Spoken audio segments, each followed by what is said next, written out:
po mga kababayan, ito, pag-uusapan natin po itong bagong survey, ayan, dito sa, ano, parang tumaas, mga kababayan, ang kagustuhan na mapanagot, itong si former Duterte, mga kababayan. Dahil ayon dito sa bagong survey, dapat bang, itong tanong nila, dapat bang panagutin si ex-president Duterte sa mga patayan sa war on drugs? Ayon po dito mga babayan, ayan po, nakikita nyo naman, no? Ayon po dito sa undecided, ay 15% lang po mga babayan. At yung don't know enough ay 4%. At ang disagree naman, ito po mga babayan yung 32%. Strongly disagree 10%. Ayan. Somewhat disagree 22% mga babayan, no? Ayan po, pagdating naman dito mga babayan sa agree, ibig sabihin na sang-ayon na papanagutin itong si PRRD, ay umabot po ito mga babayan ng 50%. Alright? Ibig sabihin mga babayan,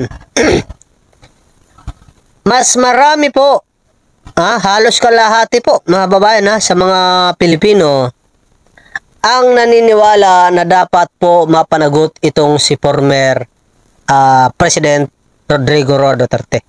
Dahil ito po ay nakakulong, ay para sa akin sapat na po yan, basta hindi lang po siguro siya pagbibigyan na makalaya mga kababayan. Dahil once na nakalaya po yan, ay ako makikita ko po dyan na ito yung opinion ko lang, no?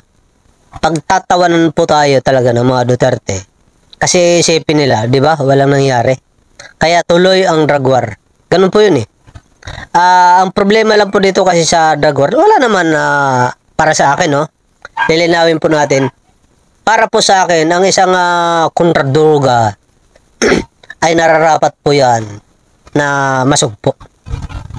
Basta droga lang. Bakit? Kasi kung tayo po ay hindi natin susugpuin ng droga, talon-talo po ang mga mahihirap. Kasi ang mga mayayaman lang po dyan, ang lalong yayaman dahil may kakayahan sila gumawa or magnegosyo ng droga, 'di ba? Meron silang kakayahan na magpagamot kaya kapag ito ay lulong na, diba? Pero ang mga mahihirap po mga babayan, wala pong kakayahan hanggang sa sila po ay mabaliw, diba? Tama? Hanggang sila po ay mabaliw, hanggang ikamatay na lang po nila kasi nga mahirap po sila. At pangalawa, ang kabataan po talaga ang pag-asa ng bayan, kaya dapat po iiwas natin sila sa mga ganitong illegal na droga. Pero naniniwala po ako na hindi dapat pinapatay ang isang tao kasi nga may karapatan din po yan. Mahirap ka man o mayaman, may karapatan ka po mabuhay sa mundong ito. Diba? Para sa akin po yun. Opinion ko lang po. Diba? Ngayon, dahil itong survey na to ay bagong-bago po mga babayan, ay kasama po ako dyan sa sangayon na papanagutin si PRRD. Pero alagaan po dapat ito sa loob ng kulungan na wag naman pabayaan, di ba? Ako naniniwala ako na hindi naman talaga pinababayaan ito. Di ba? Kaya hahaba po ang buhay ni PRRD. Yun lang po yun mga babayan. Itong 32% naman na disagree, ito po yung mga DDS. Ito po yung mga nananawagan na palayain si former Duterte dahil ito po ay may edad na. Diba? Ito po ay may sakit na. Ginagamit po nila yan. Siyempre, kapanipaniwala naman talaga na magkakaroon ng sakit yan kasi nga 80 years old na po Diba? Lalong-lalo na nung kabataan ni PRRD, inaamin naman niya na siya ay talagang lasinggo, 'di ba? Mabisyo sa Yuse. At kung ano-ano pa, babae, di ba? Kaya sa edad na 80 years old, talagang babagsak po ang kanyang katawan dyan, mga kababayan. Dahil nga, noong mga panahon ng mga bata pa siya, ay inabuso niya na ang kanyang katawan. Di ba? Ito po yun ng mga 32% na disagree ay mga DDS po ito. Halimbawa, kung itong 15% na undecided ay sasangayon dito sa 50%, ay papalo po ito ng 65% ang naniniwala. Pero kung ito po ay mapupunta dito sa disagree, mga kababayan, itong 15% ito ay magiging 47% po sila, mga kababayan. At kung papantay pa po itong 4% na to at mapupunta sa disagree, ay pantay na po sila. Yeah? Kalahating Pilipino ay ayaw na panagutin si Duterte, former Duterte, at kalahati naman ang gustong panagutin si Duterte. So, ibig sabihin, kapag nagkaganon po yun, nahati na po, mahati po talaga ang Pilipino. Gusto nila ng katahimikan na bansa at ayaw nila na malulong sa droga ang kanilang mga mahal sa buhay.